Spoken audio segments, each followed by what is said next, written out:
Good morning. Today's gospel reading just barely qualifies as a parable, but it manages to stand on its own simply as a story.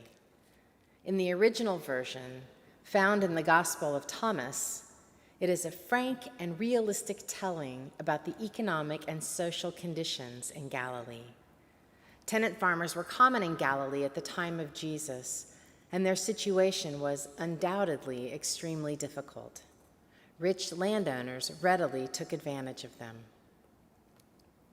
We know in this story the master was wealthy, having tenants, a family, and several slaves. We know the vineyard was a fine one, and the tenants were trusted to care for it. We don't know how the master responded to their final act of violence, but we do know that he was surprised by their actions, that he did not see that coming. From his vantage point, he probably imagined that they were glad for his generosity, giving them the privilege to work in such a wonderful vineyard. From their vantage point, they were left without guidance, and they resented the work of their hands going to an invisible, inattentive master. Listening to the story, we can easily see both sides. It seems if either party took the time to wonder about the other, or even if a third party stepped in as a sort of mediator, there may have been a very different ending, one in which everyone is treated fairly, justly. But who wants to move into that risky in-between space? Who will say, "Master, I understand you worked hard and invested a great deal of your wealth into the creation of this vineyard, but you left." Tenant, I understand that you feel unseen and unvalued, and you deserve a chance to build up your own wealth, no doubt, but that does not justify your actions. How can we work together towards a resolution for the good of the whole? In today's polarized climate, such a proposition would be shouted down by both sides. We are so committed to victory, to us versus them, to me versus you. Common ground is considered a place of weakness. Compromise is considered quitting. And if you yield anything, the other side wins. And besides, I'm pretty happy on my side, and most of my friends are here. But I know better. We know better. We know that common ground is sacred ground. It's where we find each other and actually discover our own growing edges. That is the place where God makes all things new. Studies show that most Americans actually share a good deal of common ground on the fundamental issues facing us, issues we hope to address and resolve in the immediate future, including healthcare, education, climate control, and racial injustice. We want reconciliation and fairness.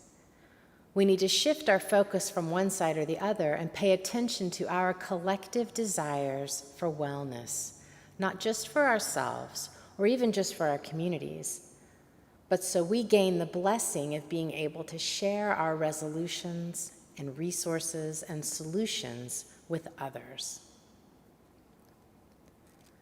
Back in August, in Kano, Nigeria, two young Muslim boys, 13 years old, were having an argument. During the course of that argument, one of them, Omar Farouk, was accused of what has been characterized as making uncomplimentary remarks about God. He was tried in Sharia court, charged with blasphemy, and sentenced to 10 years in a labor camp. This judgment came to the attention of all people, Dr. Peter Swensky, the director of the Auschwitz Memorial in Poland. As fate would have it, the current president of Nigeria, Muhammadu Buhari, had visited the Auschwitz Memorial site in 2018. While there, Buhari laid a wreath and penned a handwritten tribute in the visitor's book. He seemed to have been moved by what he saw. So Dr. Swensky reached out to President Buhari in a letter appealing for leniency for Omar. Dr. Swinski is reminded daily of the cost of Auschwitz, where countless Jewish children were imprisoned and murdered by the German Nazi regime. And the young Muslim Omar's case struck a painful chord in him.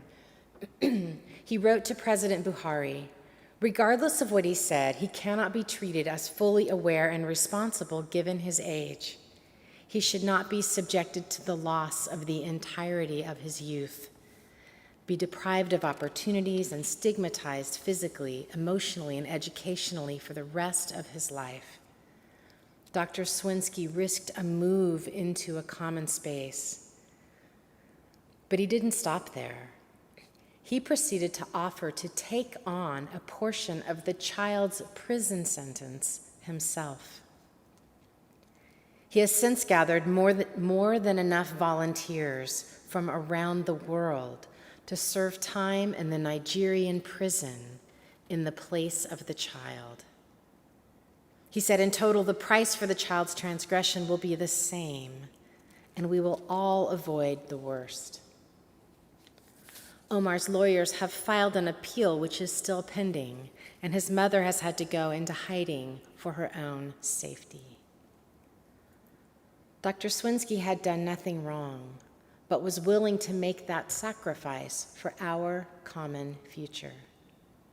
Standing there on common ground, risking his own safety, taking on the burdens of another.